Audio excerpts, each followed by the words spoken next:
আজকে আপনারা এই বৃষ্টির মধ্যেও পুরোটা সময় বৃষ্টিতে ভিজে আপনারা এই সমাবেশে বক্তব্য শুনছেন। ঠিক একইভাবে 2024 সালের সেই বর্ষা বিপ্লবে আমরা যখন বর্ষা বৃষ্টি বুলেট সবকিছু উপেক্ষা করে রাজপথে অটুট দাঁড়িয়েছিলাম আবু সাঈদের ন্যায়, আজকের এই সমাবেশেও আপনারা আবু সাঈদের যোগ্য উত্তরসূরি হিসেবে এই রংপুরের মাটিতে 11 দলের এই সমাবেশকে সফল করেছেন। এজন্য আপনাদেরকে ধন্যবাদ জানাই। প্রিয় রংপুরবাসী, প্রথমেই দুঃখের কথা, আমরা জানি এই রংপুর বিভাগ বাংলাদেশে দীর্ঘ সময় ধরে আঞ্চলিক বৈষম্যের শিকার হয়ে আসছে। আমরা আশা করেছিলাম গণ অভ্যুত্থান পরবর্তী এবারের নির্বাচনের পরে যে সরকার গঠিত হয়েছে তাদের প্রথম বাজেটে রংপুর বিভাগের প্রতি সুদৃষ্টি সুনজর দেওয়া হবে, কিন্তু আমরা দেখলাম এবারের বাজেটেও বাজেট বৈষম্য করা হয়েছে রংপুর বিভাগের সাথে। এবং রংপুরবাসীর সৌভাগ্য না দুর্ভাগ্য আমি জানি না, এই রংপুর বিভাগের বেশিরভাগ আসন বিরোধী দলের এমপিদের হওয়ার কারণে সেখানে বরাদ্দ পরিকল্পিতভাবে কমিয়ে দেওয়া হয়েছে।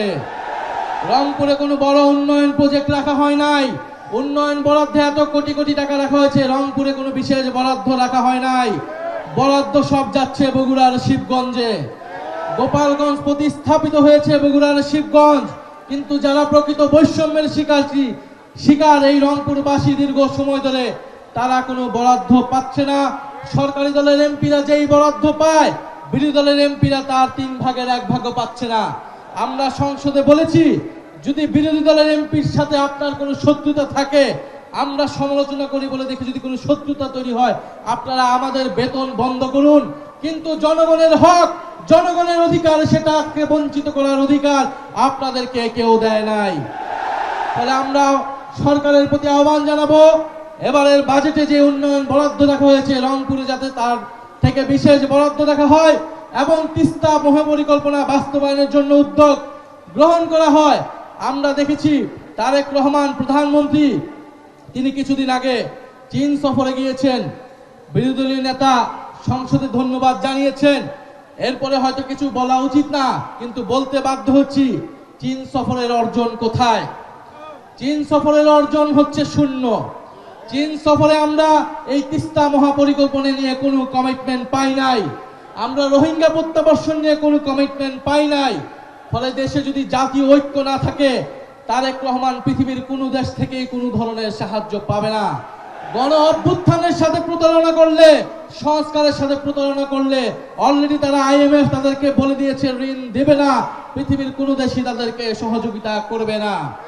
প্রিয় রংপুরবাসী, আজকে আমরা এসেছি এই রংপুরে বৃষ্টি হচ্ছে, কিন্তু আমাদেরকে এটা মনে রাখতে হবে যে কক্সবাজার চট্টগ্রাম অঞ্চলে যে ভয়াবহ বন্যা তৈরি হয়েছে, সেটার জন্য আমরা আজকে রংপুর থেকে পুরো বাংলাদেশের জনগণ সকলেই চট্টগ্রাম অঞ্চলের মানুষের জন্য দোয়া করব।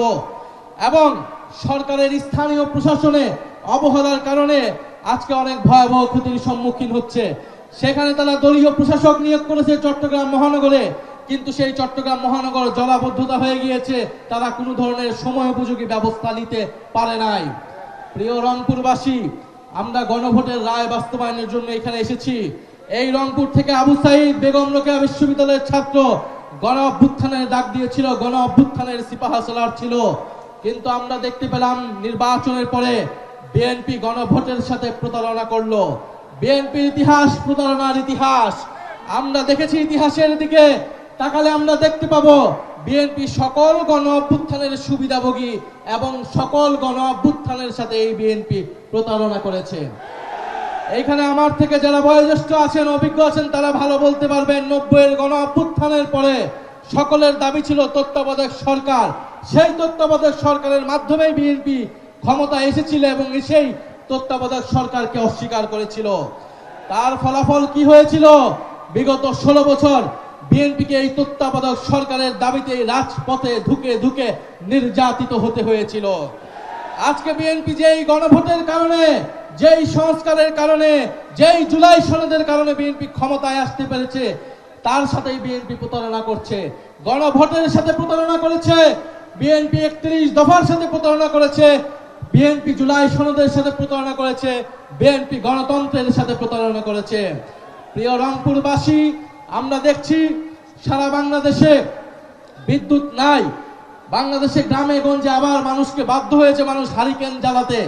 এই সরকার আগেও হারিকেন দিয়েছে, এই বিগত সময়ে এই বিএনপি সরকার এবারও বাংলাদেশের মানুষের কাছে হাতে হারিকেন ধরিয়ে দিয়েছে।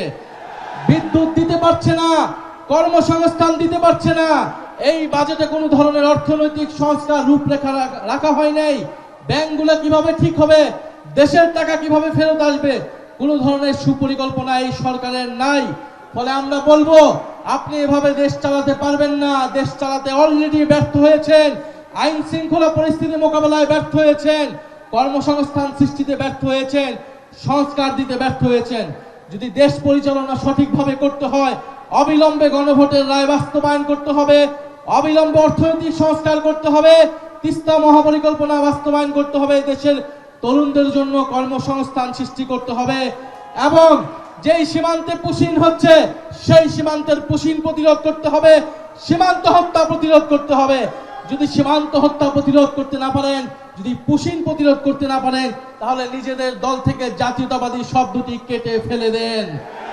জাতীয়তাবাদের নামে ব্যবসা করবেন, নিজেদেরকে দেশপ্রেমিক দেখাবেন, অথচ সীমান্ত হত্যা রোধ করতে পারবেন না, পুশিন রোধ করতে পারবেন না। বাংলাদেশের জনগণ আপনাদেরকে তাহলে ক্ষমতায় থাকার ম্যান্ডেট দেবে না। প্রিয় রংপুরবাসী, আমরা ঐক্যবদ্ধ আছি।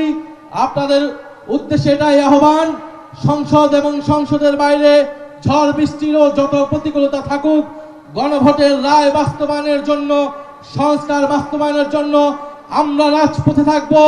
আবু সাইদ আমাদেরকে দায়িত্ব দিয়ে দিয়েছে, শহীদ মুগ্ধ আমাদেরকে দায়িত্ব দিয়েছে, শহীদ ওয়াসিম আমাদেরকে দায়িত্ব দিয়েছে, আমাদের ভাই ওসমান হাদি আমাদেরকে দায়িত্ব দিয়েছে এই দেশকে সংস্কার করা, এই দেশের আজাদী এবং সার্বভৌমত্ব রক্ষা করা।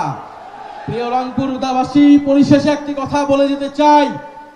আমরা গতকাল শুনতে পেলাম একটা সাক্ষাৎকারে যে ডিসেম্বরে কেউ একজন দেশে আসার পরিকল্পনা করছে। আমরা ফাঁসির দড়ি রেডি করে অপেক্ষা করছি।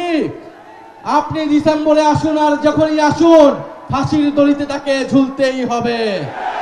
আমাদের ব্যারিস্টার ফুয়াদ ভালো বলতে পারবেন, বাংলার 800 বছরের ইতিহাসে লক্ষণ সেনের পরে তিনি প্রথম শাসক, দ্বিতীয় শাসক যিনি বাংলাদেশ থেকে কাপুরুষিতভাবে পলাইতে বাধ্য হয়েছেন।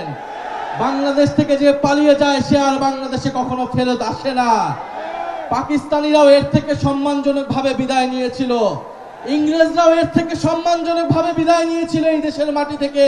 কিন্তু শেখ হাসিনা এবং আওয়ামী লীগ সরকার যত অসম্মানজনকভাবে, কাপুরুষিতভাবে এই দেশ থেকে, এই দেশের জনগণ ছেড়ে, তাদের নিজের নেতা কর্মীকে ছেড়ে দেশ থেকে পালিয়ে গিয়েছে, ভারতের কোলে আশ্রয় দিয়েছে, তিনি আর এই দেশে আসার সৎ সাহস কখনোই রাখবে না।